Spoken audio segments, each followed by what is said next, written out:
ministre de l'Intérieur et de la Sécurité publique, le général Jean-Baptiste Tine, moo ma yebal man secrétaire général du ministère de l'Intérieur et de la Sécurité publique pour ma ñëw teew fii ci turu premier ministre ak ci turam moom ak ci turu gouvernement bi yëpp ci li nga xam ne moo ñu dajale fii tey muy lancement wu donc semaine de sensibilisation contre la drogue. ñàkk fi ñoom tey li ko waral lenn la rek dafa nekkul fii ci Dakar premier ministre tamit comme ni ko directeur bi waxee léegi monsieur Cheikh Diop yëpp xam nañ ni dafa tukki bitim réew. Semaine bi ñuy célébré nii depuis 1987 l'Assemblée générale des Nations Unies jëloon dogal pour wax ni 26 juin saa yi jotatee nañ ko jagleel xeexum jaay ak jëfandikoo drogue. at mu nekk bu semaine boobu jegesee état du Sénégal moom du yam ci benn fan semaine lëmm lay jël jagleel ko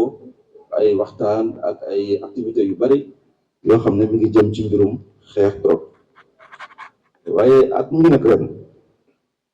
waxtaan yeeg action yi ñu war a def yëpp ñu ngi ko jëbleel ci drogue ci biir jàngukaayu xale yi mooy école yi mu doon loo xam ne dafa laaj xeex boo xam ne loxo ñëpp ñoo ci war a dugg ngir ñu musal suñu xale yi ci jëf jooju. thème boobu nag buñ ko jëlee day wane ni li xew yëg nañ ko waaye dafa laaj taxawaay bu mat sëkk boo xam ni waruñu ko yéexal ndax ñëpp xam nañ ay ndaw ñooy ëllëgu réew te suñu ndaw yi nekk Sénégal fii xam nañ ni ñu ngi jànkonte ay problème yoo xam ne mën na leen a yàqal seen ëllëg te problème yooyu biñ ci gën a ràññee drogue bokk na ci. ñu ngi ko doon faral di nemmeeku ci yenn bërëb yi bërëbu fowukaay yeeg yu mel noonu mais léegi dafa dem ba dugg ci biir école mu doon nag loo xam ne dana yàq ci seen jàng yàq seen wér-gu-yaram yàq suñu ëllëg réew ndax comme ni ma ko waxoon léegi ñu xam nañu xale mooy magi ëllëg. école kat jagloo woon loolu ndax xam-xam lañ fa doon sàkku ji mais bu ñu demee ba ñi nga xam ne ñoom ñooy def naka satul noonu dafa dugg jot nañ ñëpp du taxaw takk seen digg pour jàmmarloo ak ñoom ba loolu ñu bëgg a def mu yàq suñu xale yi bu antu. état du Sénégal xeex bi moom moo ko yeyoo comme mooy état waaye def ci lëkkaloo ak partenaires yu bari mën nañ ci ràññee waa société civile ñi nga xam ne ñi ngi ci les acteurs communautaires partenaires yi nga xam ne ñoom ñoo ñu jàppale ci xeex bi ci ñu mel ni ONUDC. ministère de l'Intérieur et de la Sécurité publique nag yàgg na liggéey ak ñoom ci liggéey boo xam ni mi ngi jaare ci comité interministériel de lutte contre la drogue li nga xam ne commissaire de police divisionnaire Amady Baldé moo ko jiitee woon depuis 18 mois. may profité ci occasion bi ci turu ministre de l'Intérieur et de la Sécurité publique di ko jaajëfal di ko gërëm ci liggéey bu rafet bi nga xam ne def na ko ndax kat moom dafa war a dem ci beneen poste ndax bu yàggul rek semaine def naa ne defagul 2 semaines ci le président de la République jël décret nommé ko inspecteur interne de l'inspecteur de l'inspection de la police nationale ñu koy félicité di ko ñaanal yal na ko yàlla yombalal yan boobu. Le gouvernement du Sénégal tey da gën a taxaw pour féetali xeex bi nga xam ne mu ngi koy jëmale ci wàllu drogue rawatina nag ci biir école yi te loolu dafa laaj ku nekk dugal ci sa loxo ñi nga xam ne ñëpp tudd naa leen sànq te ñu nekkoon ci ñu ngi leen di gën a jaajëfal bu baax a baax a baax a baax te loolu dafa méngoo ak agenda national de transformation bi nga xam ni mu la autorité jël mu nekk référentiel pour le développement du Sénégal te axe 3 bi ñu tuddee ko capital humain ak justice sociale maanaam lépp lu jëmlu ci wàllu nit ñi. pour semaine bi nag dina am ay xew-xew yu bari yu ci am ay daje dina am ay caravane ak ay atelier ak ñëpp ñoo xam ne aussi am na expérience boo xam ne bëgg nañ ko partager ak nit ñi ci wàllum drogue loolu yëpp dañ koy def pour nit ñi gën a mën a waxtaane loolu ñu bañ a juger kenn bañ a stigmatiser kenn.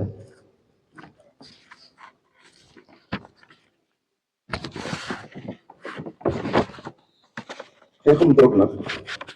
du mbirum police kese du mbirum justice dafa doon mbir boo xam ne ñëpp ñoo ci war a dugal seen loxo parce que problème mu wér-gu-yaram la d'abord ak problème mu éducation boo xam ne dañ koy sacrifier te gis nañ ni aussi dina jur ay rëq-rëq yoo xam ne même booloo doon benn bi nga xam ne moom la askan bi war a doon duñ ko mën a def ci kaw loolu ñu ngi ñaan en tout cas ñëpp ñi nga xam ne ñu ngi ci woon ñu gën a dëgër laayu gën a suuxu ci xeex bi visite bi ñu def léegi ci centre bi may nañu ñu gis vraiment effort yu bari yoo xam ne ñu ngi koy def parce que nee nañ ma depuis 1995 la ñu sancoon centre bi te mu ngi mën ay action yoo xam ne ci prévention la maanaam ay sensibilisation mais gis naa ne aussi am na fànn boo xam ne ay traitement sax ñu ngi koy def fii ay moyens xam nañ ni dinañ soxla ñu dolli leen ko ak duñ ci mën dinañ ci góorgóorlu yeggee ko autorité yi comme ça fi ñu leen mën a jàppale rek jàppale suñu bopp la ndax jàppale suñu ndaw la.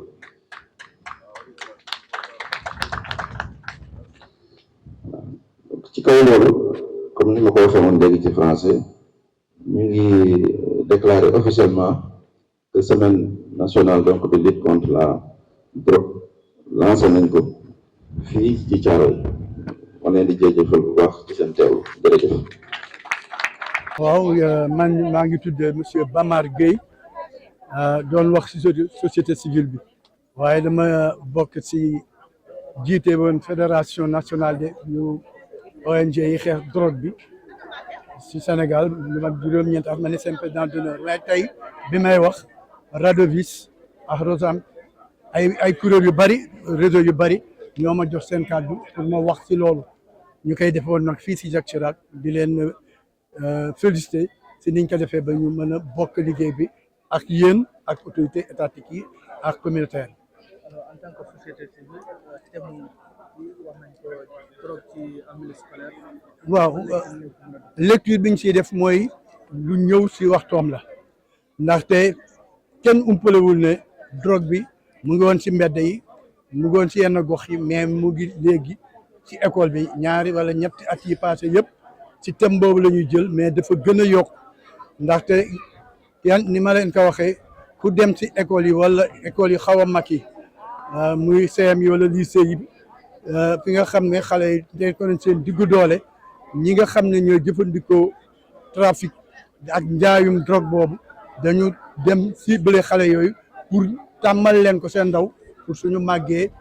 mu nekk seen yaram nga xam ne dañ koy soxla lu am la lu ñëpp dund la du lu ñu fent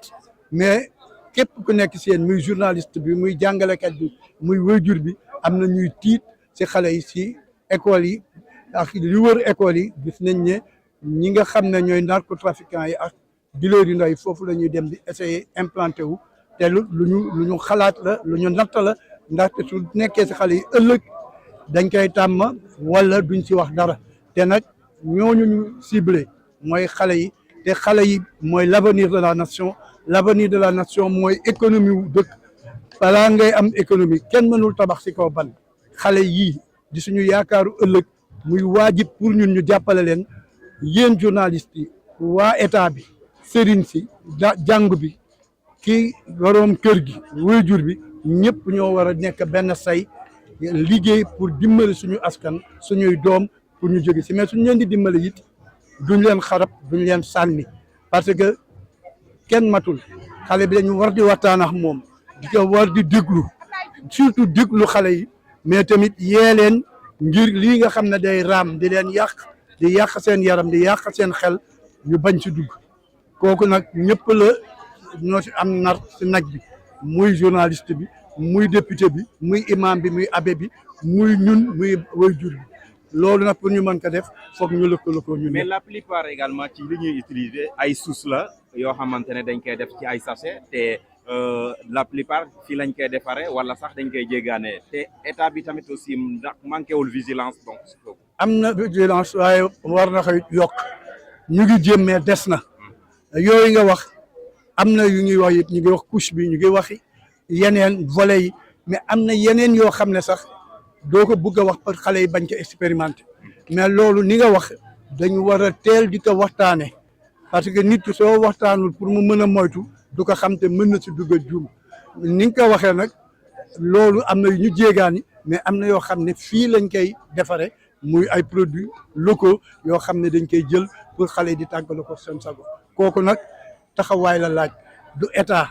l'état seul ne peut pas tout faire waajur bi it du moom rek mais ñëpp ñoo war a joxante loxo pour ñu def ko si dëgg li ñu wax it ñu mën a moytu naan nañ ko oyofal narcotrafiquants yi ñi ko fiy dugal dañ leen war a daan ñu diis ñi koy jëfandikoo ñu gunge leen ñi ci war a faj ñu faj leen ñu lii ngeen def tey ñu koy def si quartier yi yee nit ñi pour ñu bañ a utiliser drogue bi ndax suñ ko utiliser ni ma ko waxee kenn mënul tabax si kaw ban suñu réew suñu buggee mu am naataange foog ñu xale yi wér am taxawaay ba nga xam ne dinañ mën a liggéeyal seen réew. Comment en français pour les autres là, qui ont manqué votre discours en français? Comment par rapport donc au message? Oui, le choix du thème vient à son heure, comme je l'ai dit tantôt dans mon intervention. Le thème qui vise à protéger les enfants, les élèves, ces jeunes qui sont le levain de notre société. La jeunesse de notre pays, qui est notre espoir, est en danger.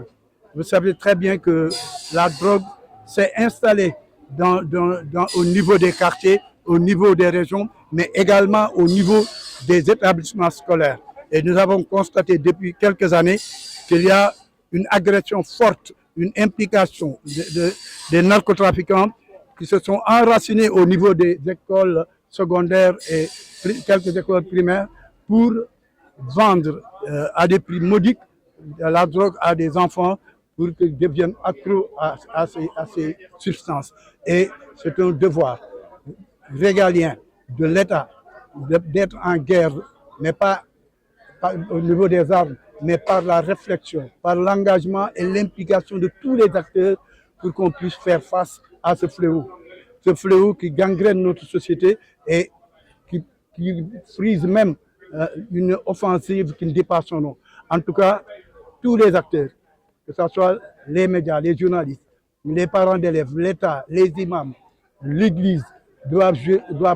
ceindre le rein et être un bloc pour faire à la drogue. Mais ce n'est pas seulement par la répression, mais il faut aussi écouter les enfants, écouter les jeunes, partager avec eux leurs difficultés pour essayer de trouver des solutions pour qu'ils se départissent de ce fléau social qu'est la drogue. Je disais tantôt que donc, la plupart également de ces drogues, c'est des sources utilisées dans de petits sachets et que la plupart également, donc, on les ramène donc de l'extérieur, mais aussi il y a certaines qu'on fabrique ici. Alors,